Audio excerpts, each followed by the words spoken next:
Now the war is over. Its masters and ringleaders don't care what we did back then. Our crimes caught up with us. Bad blood or not, rivals march together to meet the tithe.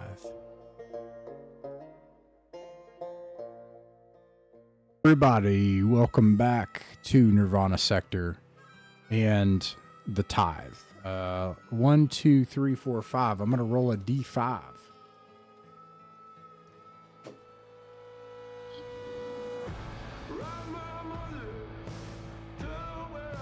I got a 4. A 4 is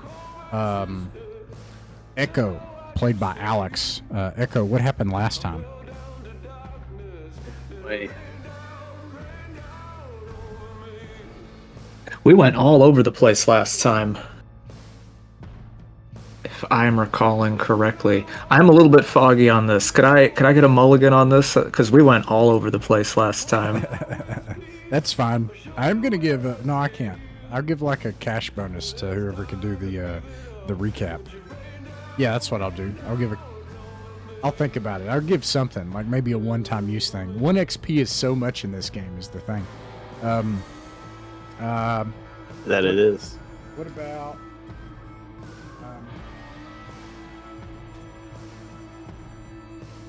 all right, the next one I got is Clement, played by Daniel. What happened last time? Phenomenal. I was going to volunteer anyways. Last time we left off, we were still, the derelict spaceship trying to find our way, being led by this very sickly, dying elven woman. And we started to explore further, finding, dangerous radioactive gas being spewed through pipes. I was able to figure out that it's spewing into the maintenance room that we needed to get into. We did more exploring. We found more storage containers, and these massive frigging coffin-sized ones that seemed to be holding special batteries that we could possibly have turned into grenades. We did take some time going, clearing some stuff out, going from room to room, but eventually we did end up finding our way to a room to where not only did we find a computer to give us access to an earlier room in the spaceship, but we found a photo album, a data pad that had a photo on it of what we can assume would have been what a human looks like. Something that not many of us know that exists. Furthermore, after getting into that room that we finally unlocked and finding a way to open more things up, we were able to head towards the armory.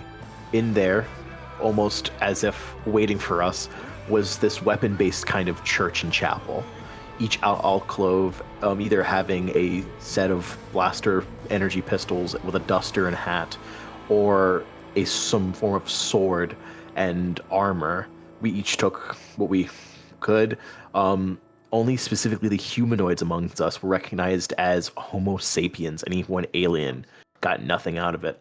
Behind the pew, though, we did find even better equipment, specifically a sniper rifle that, quite frankly, does ungodly amounts of work and damage. A scatter gun that can be reloaded with anything someone puts into the thing. And I believe a set of pistols that are also quite powerful, that seems to almost be able to function off of barely any ammunition. Finally, after getting all this stuff, we left the ship, being recognized as dead by the Hemini. And once we walked outside, we noticed that the tithe, something has gone wrong, and suddenly everyone's being shot down dead. And that's where we left off and where we're beginning. I have nothing to add. You nailed it. I'm going to put something in the results for you. Probably a one-time ability. That's probably what it's going to be for this game. So here you are. A scene of chaos and carnage.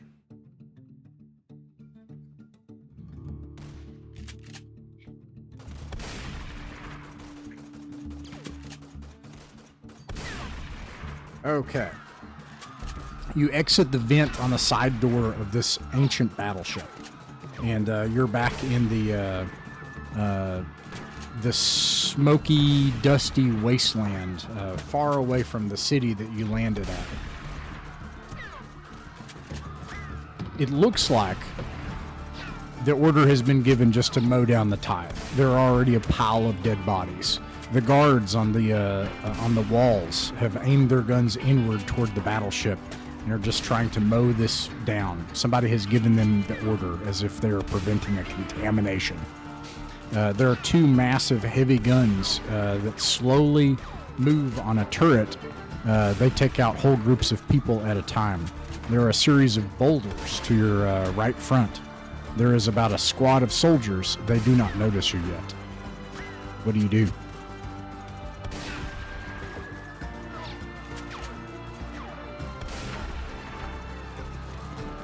Well, I'm gonna go ahead and reach down and just take a big old handful of pebbles, rock, and dirt, and I'm gonna start packing it into my scatter gun.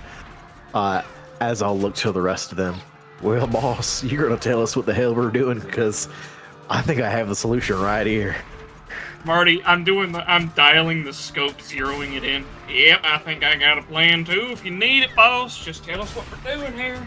You know, Daniel, every time you use that gun, you have to describe every wacky thing you put in it, what it looks like differently every time somebody gets evaporated. Absolutely. Okay, you do know. Great. Right now, it's lots of roots, pebbles, and everything just being shoved in. When I fire it, I'll let you know what happens. You do know. You've just given Daniel ultimate power now, right? You understand that. All right, so we got 2 votes for I love my flavorful weapons. Enter the fray. Now, an interesting problem that I noted for I think before Caleb got in here, was that there are 2 of you who actually don't have weapons. Why don't we do this? Because it seems sensible. Do you guys want to say that you also, Doc Evaldi and Vrock took one of the pistols? Does that make sense? As a matter of principle, I'm not going to say no to more weapons. So, if you're looking for that answer, I'm the wrong guy. I think it makes sense because the NPCs, they all got it too. Okay, so Vrock, who has this baroque hand and a half sword in this robe, and you guys have this thing on your hands that can light up, and you're not sure what it does yet, but Jane has told you if you use it, the hegemony may know. It does something. I think, Doc Evaldi, you took the blasters, is that right? And the duster? Yes, sir. Okay. So you also have the pistols that Echo has. Okay. So we got 2 votes for violence. Does anyone want to propose an alternative to violence? Do we, not necessarily an alternative, but do we know what direction we should be going in? From here, you probably just need to get out of here. That's the first start, just to get out of this situation. Everything behind you is a giant, massive, ancient battleship. So there's only that way. That's you can go this way or this way. That's about it. Okay. All right. So the guys that are over here by this rock, can we tell what direction they're looking in, or does it really matter? They're looking toward the crowd. They don't see you getting out of the battleship. You guys have about 30 seconds to decide. I suggest we go for this guy over here to our right, take him out, make our way behind the others, flank them, and if they don't notice, we book it away. Yeah, that sounds good. Take out the odd man out and just get out of here, hopefully. All right. That will be common. Might as well jump them by the end of the day.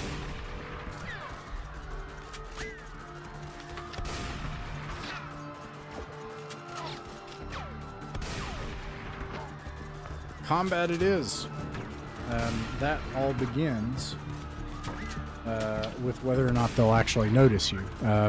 They will notice you. So this, they're going to, because you're going right into them. So it starts with initiative. Vrock, Captain Vrock, roll a D8. Actually, I'm sorry, everybody roll for initiative. It's D8 plus your dexterity modifier.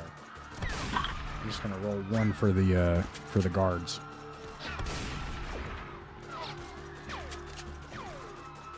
That's a 3 for me. It's a 9 for me. Bless you. Thank you.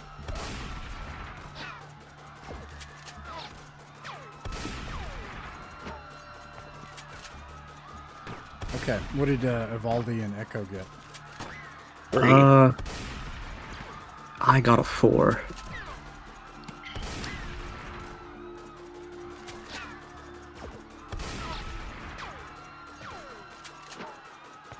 Okay, they'll go last. Your NPCs will go at the bottom. Starts with Cormac. Cormac, what do you do? I think Clement got a 10.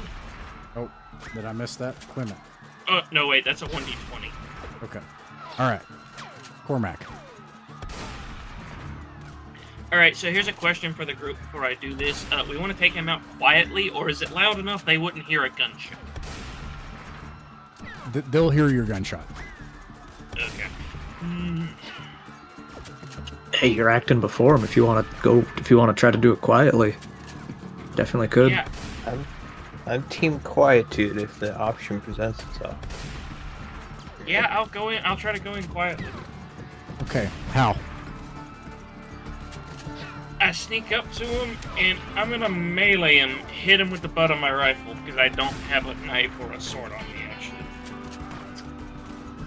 I don't know what I would roll for that, actually. So, I'm sorry, say that again. You're going to try to use the butt of your rifle and, like, go up and knock this guy out. Is that it? Yeah. Okay. Let me give you some details. You'll be able to do that. If you succeed, it's going to open up this pathway. This will block the line of sight behind this large stone. These 3 here will still see you, as well as this one on Overwatch on a stone standing up further ahead. Otherwise, you're just trying to make it out into these wastes, right?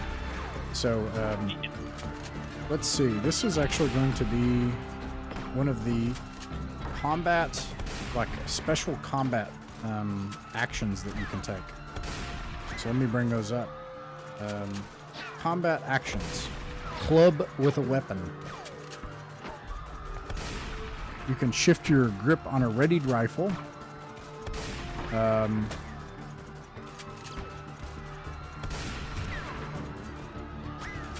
If you roll maximum damage, you will break this weapon.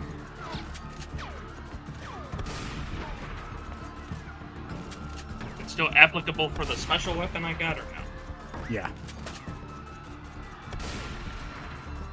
Because you're, like, trying to knock this guy out with your gun. Presumably, like, you know, you need this guy to actually be unconscious or dead. It counts as a medium primitive weapon. I don't know what that is. Probably D6 damage. But if you manage to run up and do this skill well enough, he will go unconscious. If you don't, he will take damage. If you do max damage, you'll break the weapon. What do you think?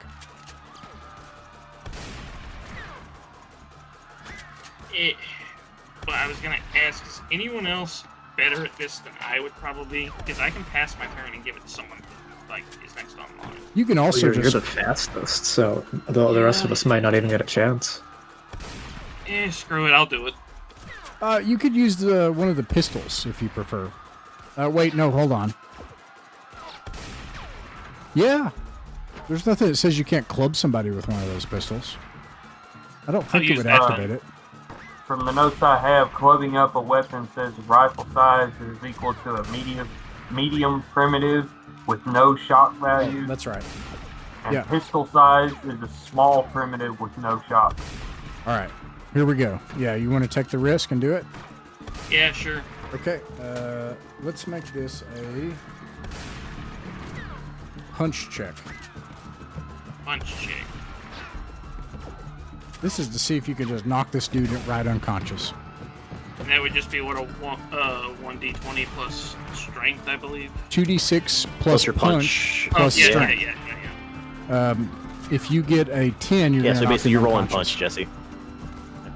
Yeah, I only have a I have a +0 in punch, so. Or I have a 0 in punch. Hey, just roll a 10. Yeah, just chuck Just roll 2d6 10, and see bro. how it goes. You do not. Okay, roll your attack. It's an attack now. D20 plus your. Well, what's his bonus? Do you have any bonuses to strength at all, Jesse? No. The only thing I have is Ironhide, Gunslinger, and Damn. Sniper, so I don't have anything like that. Yeah. Chuck your D20 and your D6, please. It's plus. Oh, sorry. I just gotta Just take just that out. throw the die. You might get a crit. We'll see. Just throw the dice out. You got a 15. We don't need to do any math. Max You got a damage, 3. thank You're God. max damage. So there you go. Now a little bit of math. How much damage does that get added with your strength bonus? And, Yeah, I have a plus 0. All right. So you do 3 damage. So it's 3 damage.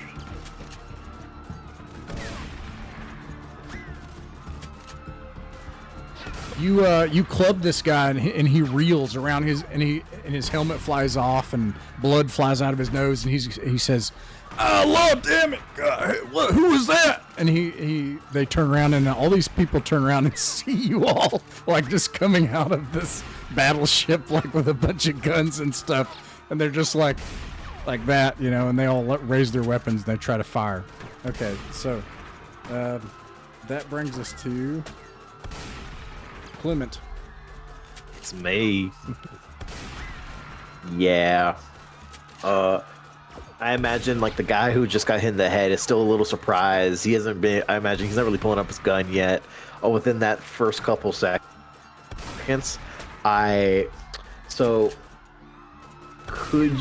believe, isn't it the distance I am away from the target? It affects the damage of what my scatter gun does, correct? Yeah, because the scatter gun isn't part of the items thing, so I don't know what it does. If they're within 10 meters, you get full damage. If they're 20 meters, you get whatever the next one is. If they're within 30 meters, you get the third one, and then if you get past that, Oh, word. I'd 100% move up to about like 10 meters. To like the nearest dude, maybe not the one that Jesse hit, because I imagine he's fine. To the nearest, because you know the other guys who saw us. Yeah. Because it might as also well deal cleaves. with them now. Do it. Yeah, exactly. So the group of dudes, that's what I'm doing. Okay. So this is going to be a shoot. This will be an attack. Oh, no, it wouldn't be a shoot. It would just be a straight just combat. This is straight to combat. So this would be a D20 plus 3 plus my death. Jesus. Is there any other additional pluses, Ross, besides, you know, my shooting and my dexterity? Nothing else? Just start by chucking it. Actually, Every time, anytime you do an attack or something, Oh, just absolutely. and I say, hey, do this thing, then yeah, here we go. Okay, now we're gonna do some math, all right? And then go ahead and chuck your damage because you know 14. it's gonna be the higher damage. 14's gonna hit, so there you go. Yeah. Awesome. I may add my shoot skill level to the ranged wet damage roll. Damn. What's the maximum damage, Ross? It's listed on the item. I'll get it for you here. Let me see. No, the item's not in the list for me. Oh, let me see if I can fix that. Configure Yeah, that's ownership. what I was saying. I don't. It will now be in the list. It does. Awesome.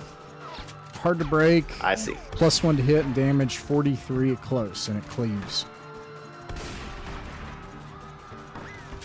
Awesome. Oh, that's those are D6s. Alright, so 4d3 +1, actually +4 because of gunslinger.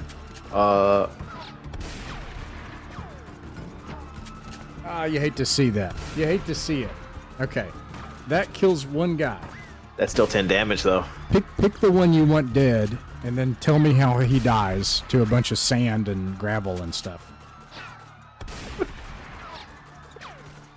We're gonna say this fella right in the front, because that's who I would have been shooting.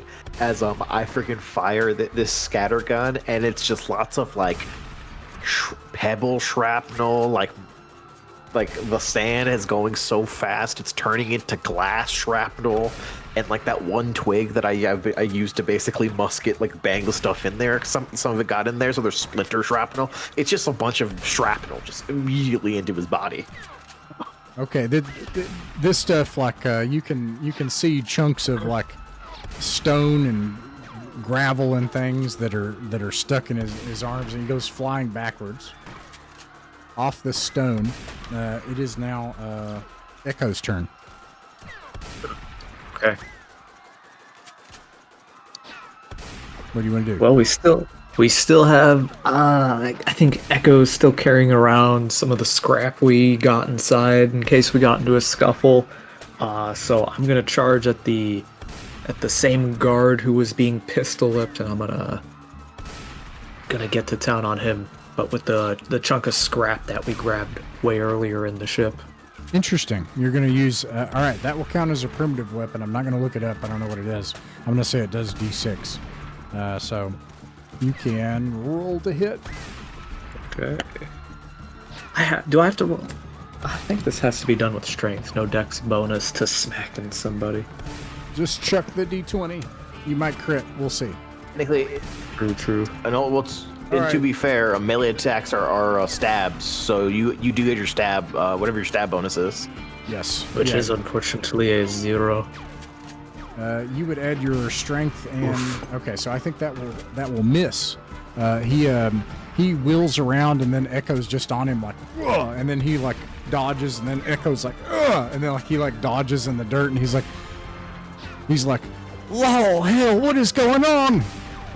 And this poor bastard just like spinning around in the dirt. Rock.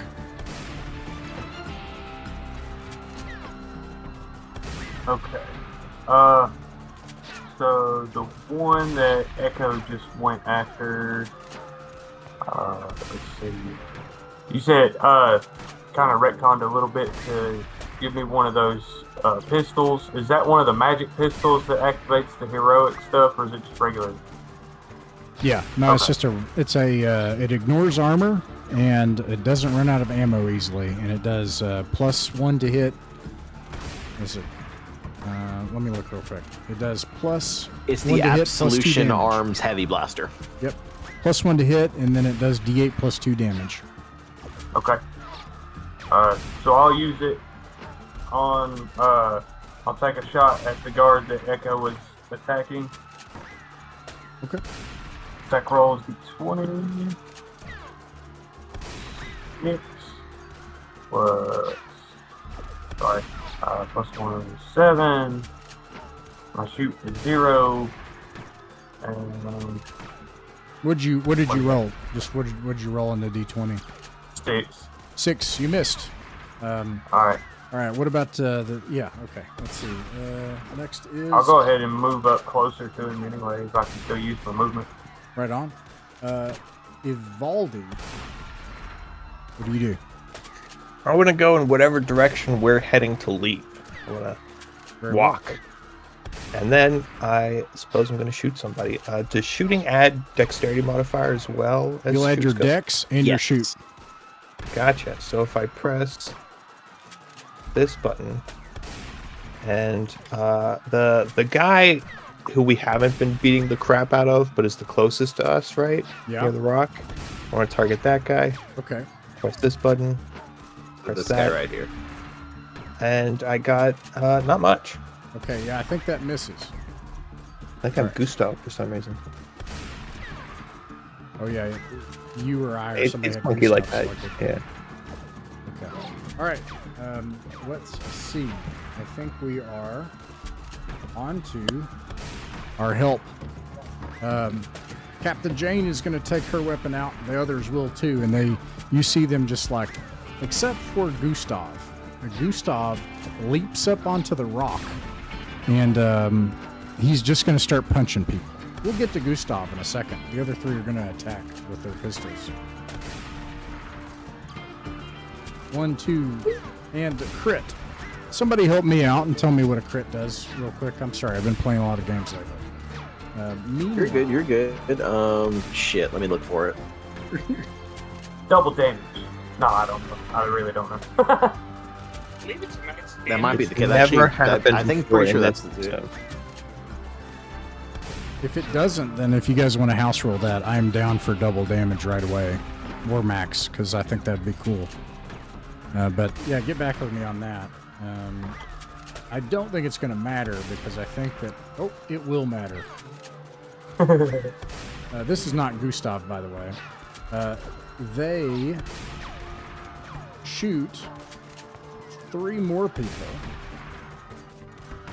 including the person you've been toying with. I don't know the outcome yet of this other person. Gustav is going to make an attack and misses, and he enters in melee, like arm-to-arm combat with these two.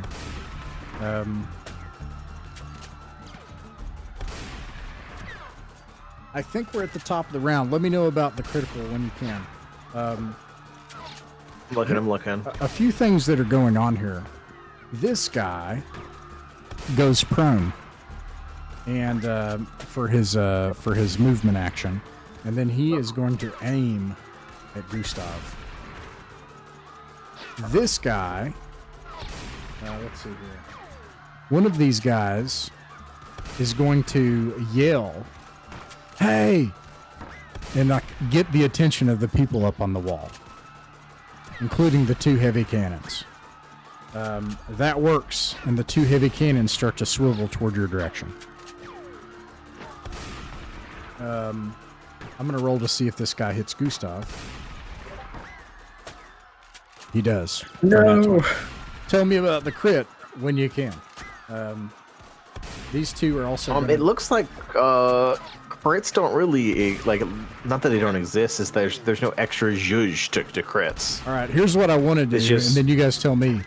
Either max damage or double damage. What do you all want? Double the damage. Well, meaning it's more fun that way. Yeah, I like it too. Okay, let's do that. Live by the die by the die. Right. Speaking of dying, Gustav is immediately vaporized. And his head is blown off. And he Can I make a snap attack as an instant action? I don't know. You tell me. It says here that a snap attack. Make a snap attack. Instant action. I mean, could I do that like before Gustav dies? Well, or does that kind of happen now? Well, I don't think it's going to help because even if you could shoot that guy, you still can. But Gustav's still going to die because somebody else got an nat 20. However, at a -4, indeed, this is an instant action. You can. Okay. I was trying to make it so I could save Gustav, but that's not gonna work. I assume that Brock and I get the Vietnam stares. We have flashbacks to lag. Yeah. Oh god. We've been here before. All right. You're back at the top of the round. You have moments before these heavy weapons turn on you, probably by the next round of combat. You've seen them take out 5 or 6 people at once. The screams are beginning to die down, and the people on the wall turn their weapons towards you. Is Is there any indication that this big rock would shield us from those big guns? You don't. Where's my note? Where's that? I'm switching around this book too much, so I lost my note. There it is. Okay. Clement can make a no check. Gotcha. But I'm sorry. What's my? You will add your shoot to this. Actually, this is about knowing about shooting. Oh. But this is a Clement. Then I'll just roll. All right. So whatever this result is, a +3. So 2d6. Oh, I can just add a modifier. Awesome. 3, and this is intelligence. Oh my god, 13. You know exactly all of the nomenclature and specifications of those rack cannons. You've used them before. They are clunky Tech Level 3 low-tech energy weapons. The mount that they're on is their weakness. If they're not connected to the mount, they lose their energy supply. Once those things are trained on a target, you think that boulder will get incinerated in one shot. But it will protect you if you're behind the boulder. You'll need something like that boulder to protect you. You also think that All if right, you boss, can so you go break ahead and line of give me a sight listen. and get away, you will probably be safe from these 2 weapons. Oh, absolutely. All right, boss. This is what I'm gonna tell you about that diagram right there. First of all, that boulder's gonna shield us probably from one, maybe 2 shots if we're extra lucky. Second, this is more for my wonderful friend Cormac. You see that base right there that's connected to? You fire on that, weaken that. There goes their entire energy supply. That shit ain't work no more. And third, and very much lastly, if we can just break a quick line of sight, do a little skadoodle, we don't gotta worry about them fucking guns anyways. Well, that's kind of what I was thinking, but I'm not seeing a dash action. What's your intent? What are you trying to do? Well, like in 5e, you can dash and double your movement to forego your action, so I was just trying to beeline it and get away. You'll be able to do that. The enemies will be able to fire on you on that turn that have a line of sight with you, which will be these 2 guys and the one on the rock up to the north. Okay. Well, that's my suggestion, but it's not my turn in combat, so. I'm all about group plans. What does the group think? About taking the risk of, hey, a few guys might get to shoot at us, but let's get the hell out of here, and then you just run over the hill. But I think a better idea right now is currently me and Cormac here, right? We're real good shots. I can make sure I can kill anyone that tries to get anywhere near him, while Cormac tries to line up a shot to try to take out at least one of them rat cannons. That way we can definitely secure our exit much faster. The rest of y'all can go ahead and make a mad sprint while we stay not behind per se, but stay for a second so we can secure your escape so we can then get booking. This can this can be hardy. both things, so like you do have the by the way, are you guys okay with fixed initiative? I really hate re-rolling the initiative and figuring that out every single round. Yeah, that's the only way I play. Okay. And then I just put the monster. Okay, yeah, let's just stick. Actually, I'm talking about like the whole session, really. And then we'll just figure out where the monsters stack in the initiative. We're going to re-roll that. We'll talk about that later. That's fine. Okay. So let me take that and massage it for you, Vrock. Is still your plan, but then 2 people split off. 1 people kills the people nearby, and you eliminate 1 rat cannon. Downside to the plan, 2 people are behind. So if it fails, you're going to have 2 people who are going to be, exposed to all that fire. Yeah, I don't really like the idea of leaving someone behind. If you guys want to take shots at these guys, I'll try to do my best to cover for you. Also got that sniper to the up ahead of us as well. They've got a lot of things aiming our way. Cormac got that easy, ain't that right, Cormac? I'm willing to Yep. to break my normal groove and vote for shooting everyone. Okay, so I think we can take them. we've got. Well, it sounds like we're switching to shooting everyone. All right, let's do it. Cormac. Now you guys can. I'm way more into group plans than I am to sticking to an initiative order. So if the plan is to get behind this rock and then have Cormac try to take out one of the rat cannons, and we can say all that kind of happens simultaneously on your all's turn. But Cormac, what do you do as this is happening? Alright, so I'm still gonna take out one of them rat cannons. All right. I will say this is actually a shoot skill check. Yes. So it would be a 2d6. Yeah, would he have any bonuses? Because I would have pointed out exactly where he had to shoot. Oh, well, I don't know. Do I add my dex to this as well, or just a plus 4? You'll add your dex and your shoot skill. Let's start with that. Let's just start there. Just check the 2d6. You might get a 12. Oh, hang on. Sure. I made an error. Oh, you're something happened with the VTT. Oh, I there we go. had whites. Oh my god. You passed. All right, so you slide behind the rock and you get this new weapon up, and this thing is effortless to use. It's like it reads your mind, and you just the scope zooms in, just like an ACOG, right? Like everything is just kind of worked out for you, and you kind of have all of these HUD features inside of the scope, and you're like, oh, and just ding, and like easily one of these rat cannons separates from its power supply. 2 people go flying from it, and 1 rat cannon is out. Another rat cannon is moving in to track toward behind this stone. Clement, what do you do? All right. I'm gonna go ahead and get super close to this guy and make sure that he's immediately killed. I'm shooting him on sight. Let me go ahead and roll it. Skill, shoot. What are these settings? Yep, 17 to hit. Yeah, that hits. Roll for damage. Damage already rolled as well, 14. Nice. Yeah, 14. That cleaves. That easily takes out both of these guys. You just see both of them, this dirt and chunks of stuff and gravel just like blow out the bellies and sides and shoulders and the back head of the guy behind him.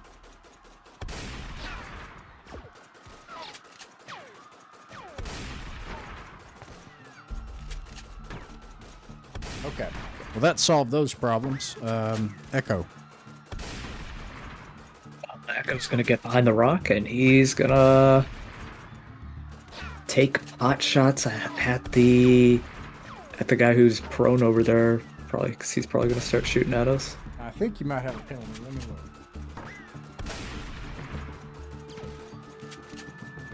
30 meters.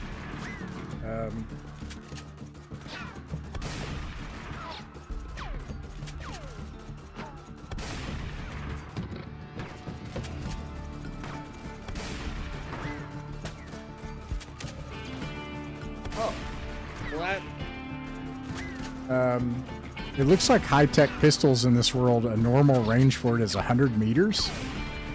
Wow. Wow. Yeah, I'm looking at it. Yeah, it's 100 and Yeah, long 100. distance is 300. Yeah, no problem. Roll your d20. Okay. And he's prone though, right? So I probably have a penalty from that. That's right. To some amount. Yeah, but just check the d20. Let's see what happens, and then we'll look at it. Okay. You probably low. missed anyways. Yeah.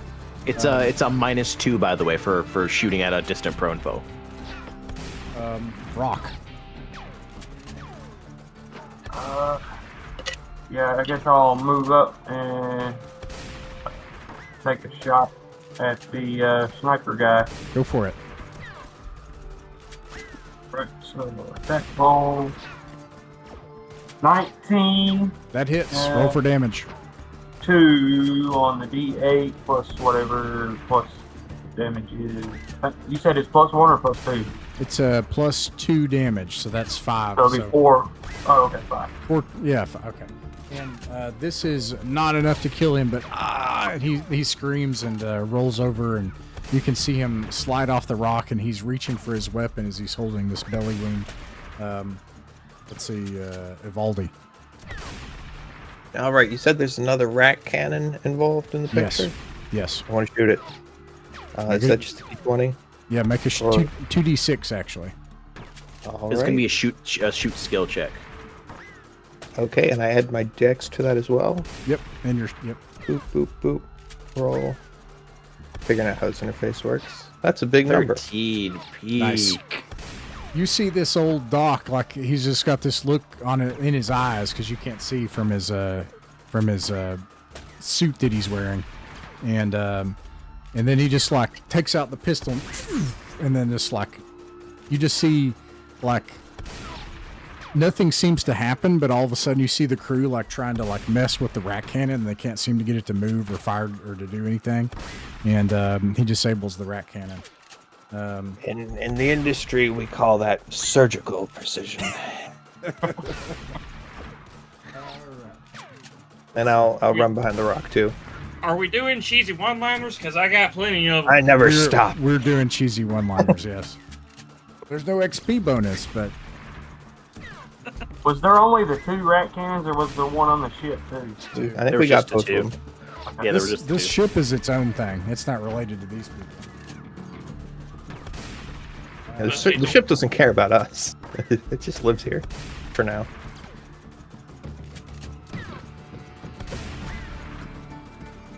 Okay.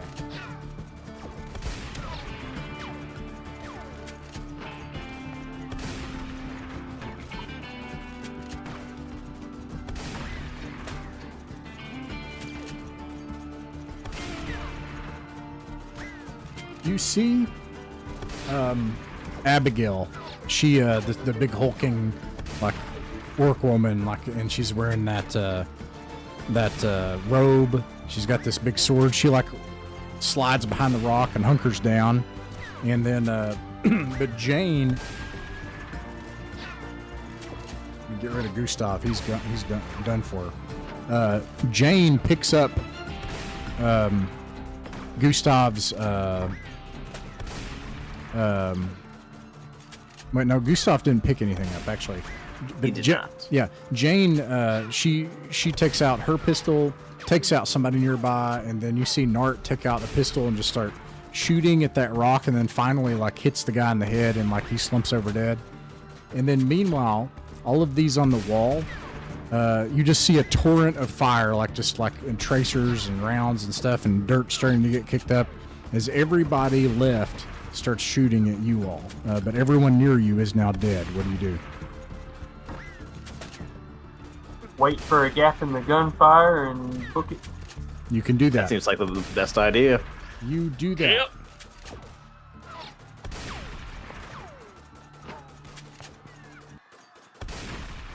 Well, I think they know we lived. Well, I gotta admit, that was goddamn amazing. It's right Sure. here. Oh, it's fucking beautiful, Cormac. Fucking beautiful.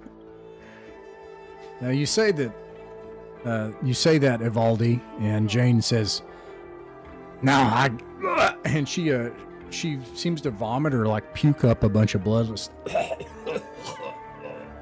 Just blood comes out of her mouth, and she wipes her mouth off. The Alf woman, she says, "No, I gotta agree with your friends. That was beautiful.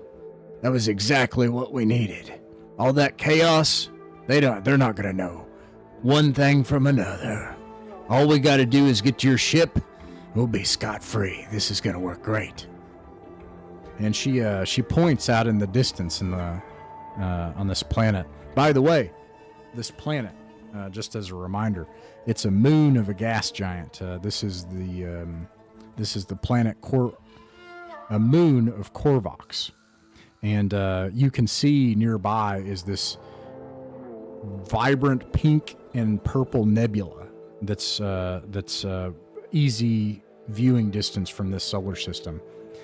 For whatever reason, perhaps the nearby gas giant, there's constant bright green and blue shooting stars in the night sky. It is a perpetual dim twilight at most, if not a starry night. And in the distance, you can see these green glowing pools, ponds, and lakes of it, and otherwise just a blasted wasteland of rust red. Cast in the light of the gas giant. And Jane points out in the distance at a spire. She says, "That rock right there." She coughs up some more blood.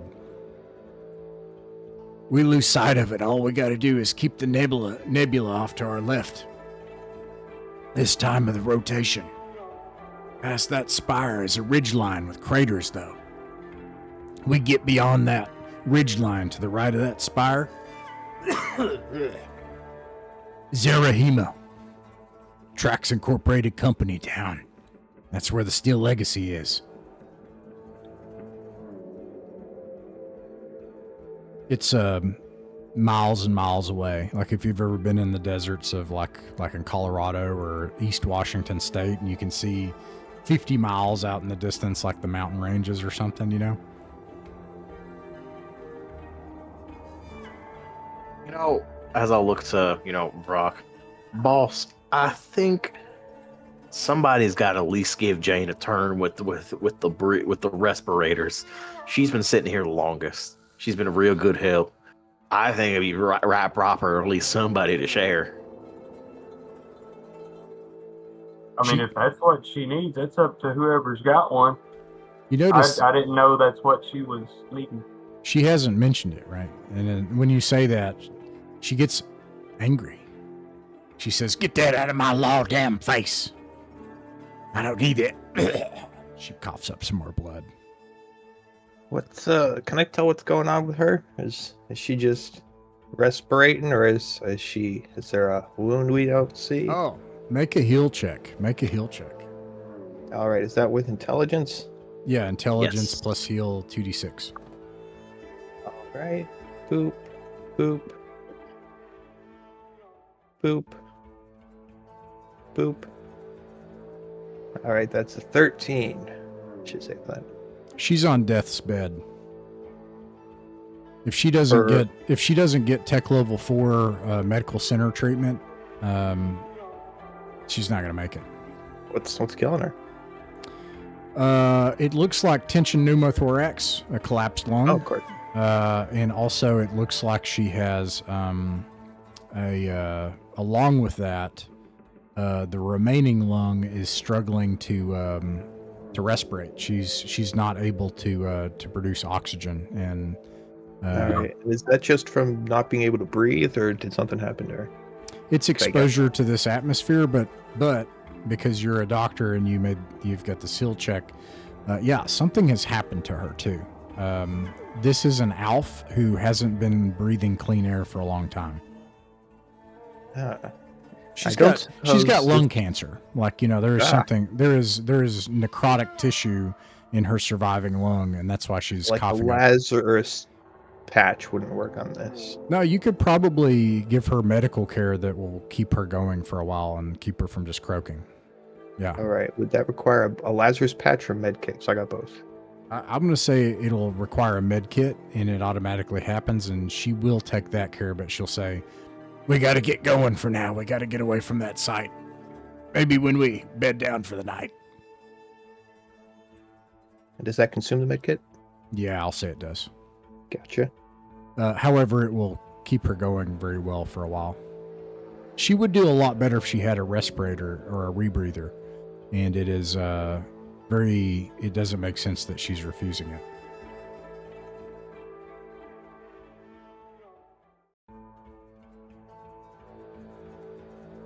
Okay. Can I ask her why she would be refusing it? Look, Captain, you got a past. You gonna tell me about that? If you want to know. Then you're a fool. Some things you just don't tell. It's like giving somebody else something to carry. You don't need to know all my secrets. I'm not asking for your secrets, son. You're part of my team now. You helped us, and we care for you. That's how we do. We watch each other's back. You remind me of some people I used to work with. Either way, we better get going. Could Vrock, since she said that, could Vrock mention his father's name, which I don't have a note of right now, but Oh, yeah. could he mention that to see if she recognizes the name? Yeah, Because that would be where... Go ahead. Yeah, make a... this will be a...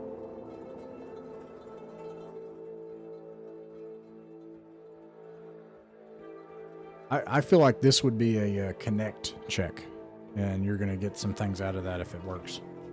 This is a connect test. What stat would that use? Intelligence. So I have 2 in intelligence. Or you can do wisdom, whichever one you want. Intelligence is definitely better. Okay, just check 2d6. Might get a 12. Let's see how it goes. All right, we got a 2 and a 4 plus my 2 in intelligence is 8. All right, and you got it. I don't. Okay. Yeah. So, so every time I'll identify a check, and it's going to be that's one thing is it a 2d6 or a d20 is always that's an interesting thing about this game. But you can always just start by chucking the dice every time after we identify what check it'll be, though, of course. But okay. Here you are. You easily you're able to pass. But what is it you say? Like how do you bring him up? Okay, so I say that we watch each other's back, and she said that that reminded her of someone she used to work with, and I will respond with, well, I learned that's what my father called common decency, and then say his name. And would that happen to be anyone that you worked with? You see what looks like a sneer in her eyes darken, but you know, because you know what this actually is. She knows your father. But she says, you keep prying for secrets, Captain. You end up needing to carry them just like a big old load of stones. and I said, we got to get out of here. And so she marches off into the wasteland. Okay. Let's follow her, but I will say one last thing to her, depending on whether or not she responds to, hey, the only secret I'm looking for is where my father is. Yeah, so she seems to ignore you. She doesn't respond, but you read her. You read her. You're certain that she knows him or knew him. Yeah. So, does everybody follow her? Absolutely. Absolutely.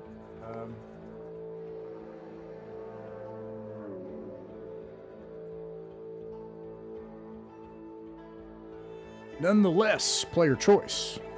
Here are your options. This is what you see around you.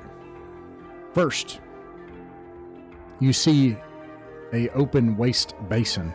You are only maybe a mile or two away from where that black ship landed. They might still be able to find you possibly from where you are. It has a large radioactive pond. You can also see far off in the distance, only by its the tops of its terrain, you can see crumbling neon pink ridgelines. There are storms that are green, like green lightning, that are flashing overhead in the jagged mountains and ridgelines.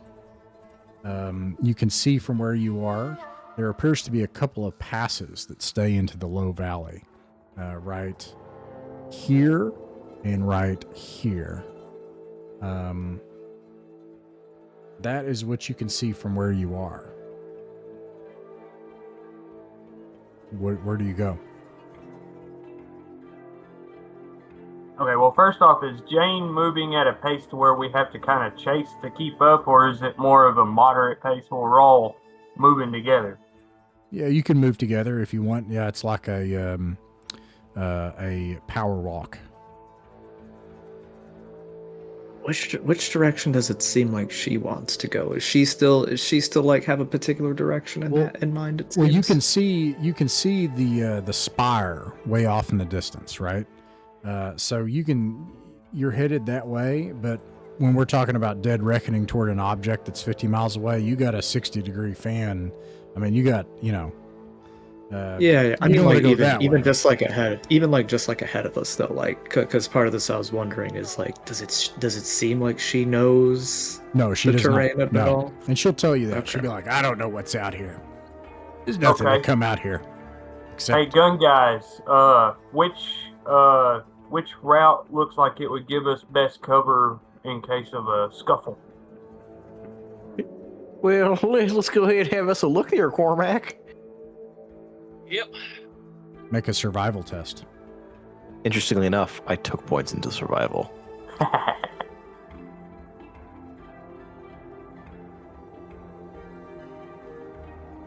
I rolled like butt, though. Oh, 7. All right, question: 7 is total. that using any other bonuses? I think wisdom. Wisdom. Let me double check myself. yeah, and I'll say you can make one too in this case.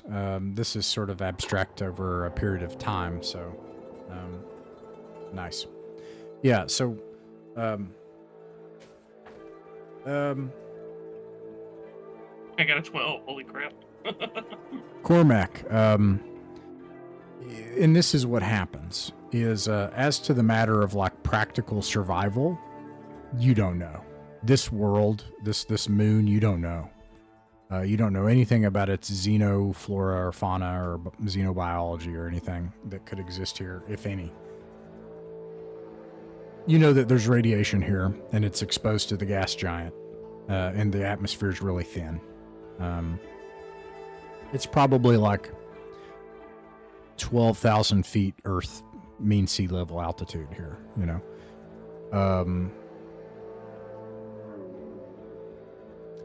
But Cormac, what you're able to determine is tactics. You think that the best thing that anyone can do if they're being hunted by people with guns is to not follow big open danger areas and to get off common paths. That is, the harder you travel, the less likely somebody hunting you will find you.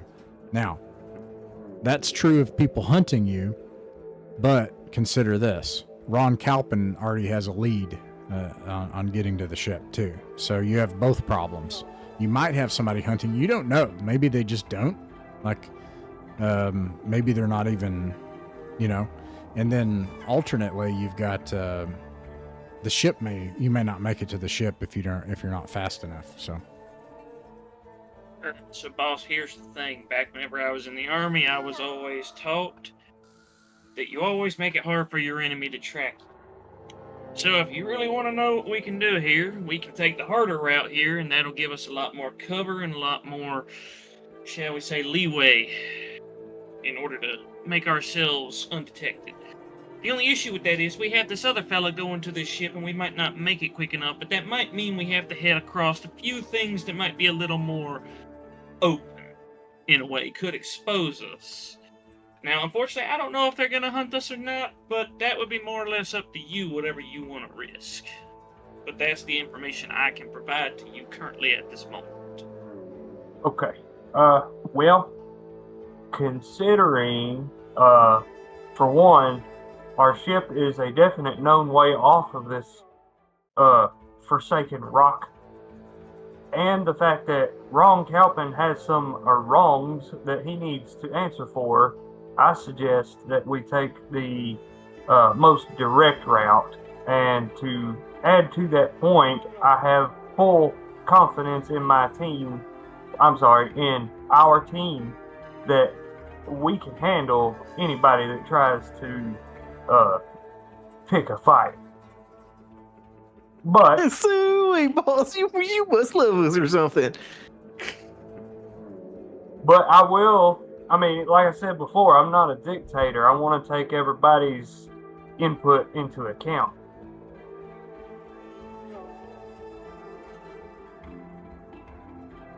That is assuming anyone else has any input. My only input, boss, is this.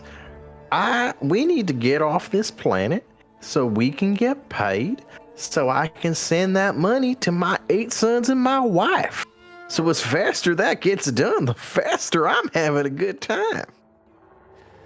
All right, so sounds like the direct if exposed route, right? Okay.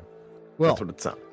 So that means you're going to try to navigate towards that spire. So it'll start by going towards the north end of this basin rather than trying to kind of like maybe head towards the rough terrain immediately. That's what you'd want to do if you wanted to break pursuit or get cover.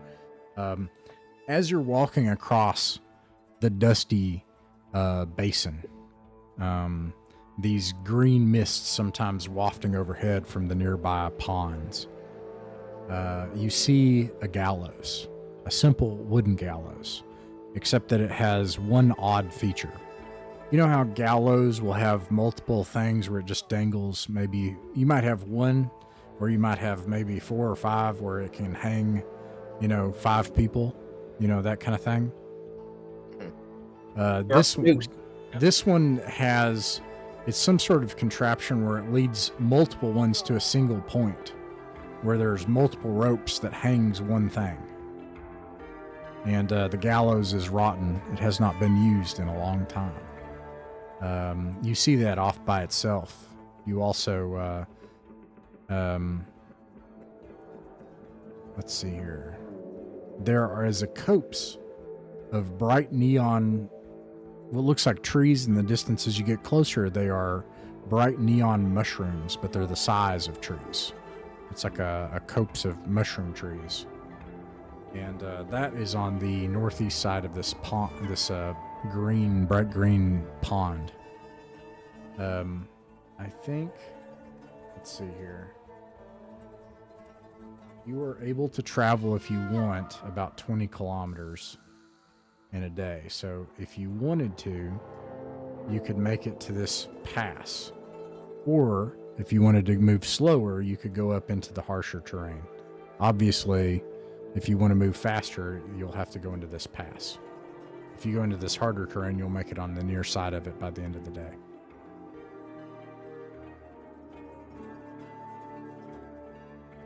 I'm still voting for the quicker route. Yeah, let's beat dirt, see as much of the area as we can. Gosh, the thing I was thinking of that I hadn't mentioned yet is I think the only thing we'd really be extremely worried about in the open is if they had vehicles to get up on us.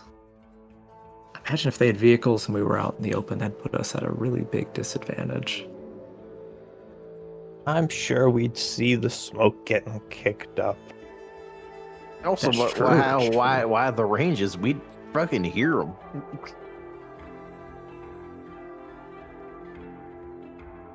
Okay. If I'm hearing you're going to stick to the direct route, is what I'm hearing. So, Unless there's any objections. that allows no, you to sounds make good. it into this open kind of this mouth of this pass, where there's these rocky, rusty ridges to either side, and you make it to the end of this pass. Day and night are not appreciably different here, but you're just going to get tired after traveling 20 kilometers on foot. You're going to be quite tired, especially traveling at 13,000 feet MSL. You're used to stuff like this. Viewers, these aren't the Earth people, okay? These people are used to crappy O2 conditions. And what you see here, because like I said, the light conditions don't appreciably change in a 24-hour period, is a massive, it looks kind of like a wadi. Like it's just this massive path in the rust red earth. But you can see patches in places of stone. There used to be some sort of road here. And more than that, on the near side of the road, you can see tire tracks. And then I want to do one more check here. Oh boy.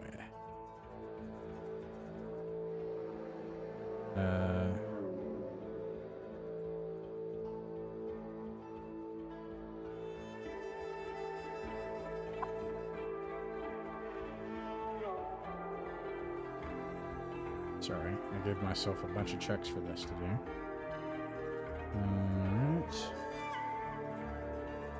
All right. Two things happen. So, you're going to have to rest. You start to settle in. Do you settle in at the mouth in the open? Do you try to create a fire for the cold? Or do you go up into the rocks? Well, we could hang out by the roadside and see if we can hitchhike any passersby. I doubt anybody would be as nice as we are. To be Don't honest. worry, that's what the guns are for. I'm a fan of that. Yeah. All right. So instead of hitchhiking, one would say that we are appropriating vehicles. Yeah, listen, one way or another, we'll get I'd prefer to ride home instead of walk. True. My idea, and y'all feel free to object if you want. I was thinking we go up into the rocks just enough to where we're out of view of the open area, but to where we could easily peek out and see the open area if there is such a place among those rocks. And then, like classically camping, take turns watching. I especially want somebody to be watching over Jane to make sure she doesn't fall out in the middle of the night. So you're saying camp in the rocks? Yeah, but not too deep into the rocks. I still want to be able to easily access the open area if we need to. Sure. Okay. All right. Well, what do you all think about? So that is opposite of the other plan I'm hearing, which is go out into the open like a hitchhiker, and like maybe actually there's some vehicles. Well, I think we can incorporate that in if you'll allow it. Because if we're close enough that we can, You're not. See what's going on in the open area. If there's any passerbys that come along, whoever's keeping watch can like do the hitchhiker thing, run out and hey, we need help, kind of thing. It's 5 I clicks think away. they're too far away. I'm sorry, what? Yeah. Do you want to be in the rocks? Do you want to camp in the rocks, or do you want to go out 5 They're clicks? too far away. You can't see the road from the rocks. You can see the road, okay. but you're not 5 clicks on foot. You're not going to be able to make it to, get anybody's attention or, I gotcha. Would we be a close enough distance to where part of the group could do the camping in the rocks for safety, whereas the other part would be able to do their waiting in the open, to where if a scuffle or a combat was to happen, that the group in the rocks could join? No, okay. No. Rocks or road? Which one? Sounds So I like think rocks that- for safety seems like the best You could idea pick- for right you now. could stay in the rocks if you want, but yeah, it's 5 kilometers away. Yeah, I mean that's a ways. Oh, that's a hell of a run. Well, as much as I'd love to ride a truck in style, don't get me wrong, I also want to live long enough to see my kids. So, how about we just park it for right now, and then tomorrow, if we happen to run into somebody that's got a spare, ready to be appropriated truck, then we steal that then. Okay, so you do that. You make camp in the rocks. So, of course, you have a guy with a sniper rifle and a scope and etc. Right. So, 2 things happen. First, as you're making camp, well, actually, let me resolve these things. Two different things. You can see these. They look like bulbs. The rocks in places, they look like spherical, and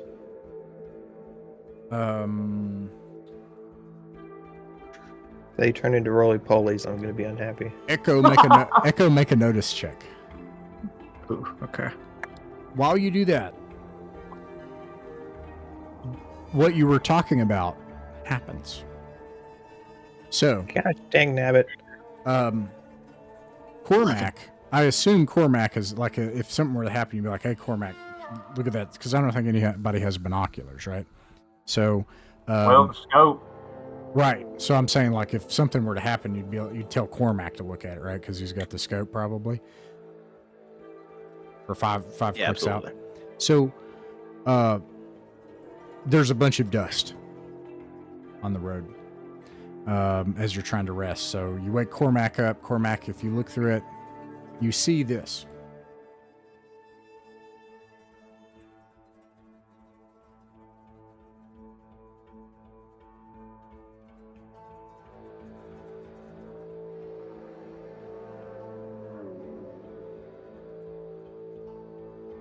And I said wills. I shouldn't have said wills. I should have said, like, paths.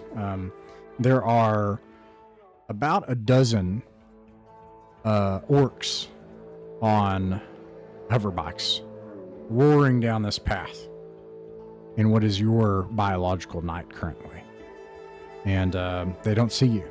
And they are on the road. So they are 5.5 kilometers away. But you see them. Before we resolve that, I'm going to go back to Echo. Echo, what'd you get on your skill check? I got an 11. An 11. You notice that the spherical, so having camped around among the rocks, the spherical, like stones, one of them like pulses on its side. It looks like it has almost like a barnacle thing, but then one of the rock pieces shifts on another side on another stone rock. There are bits of these things that seem to be moving a little bit. And lastly, before we go, 12 of these appear as you make camp. They stride forward gregariously and curiously sniffing at your campsite.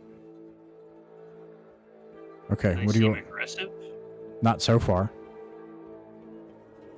What do you all do?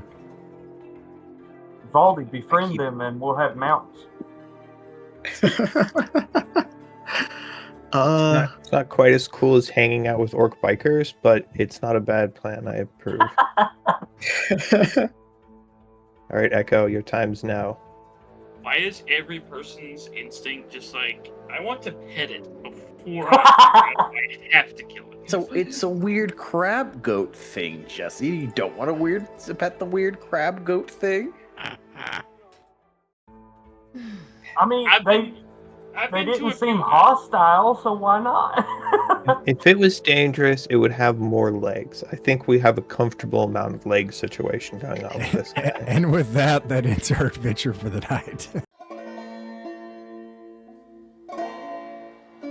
Outlaw Void is the continuing space western adventure setting by Mythic Mountains. You can find our Outlaw Void adventures in a playlist in the description. Stars Without Number is by Sine Nomine and Kevin Crawford. You can find a link to that also in the description. Sci-Fi Mythic Mountains logo is the property of Mythic Mountains RPG. Mythic Mountains Folk Tabletop Club is an international online clubhouse that focuses on folk tabletop games. Folk tabletop are the games that belong to all of us. They're not controlled by ideologues, internet personalities, or feeling unethical megacorporate brands. What actually happens at the table is the game. How the table plays is the right way to play. Like, subscribe, and share. We'll see you back in the void.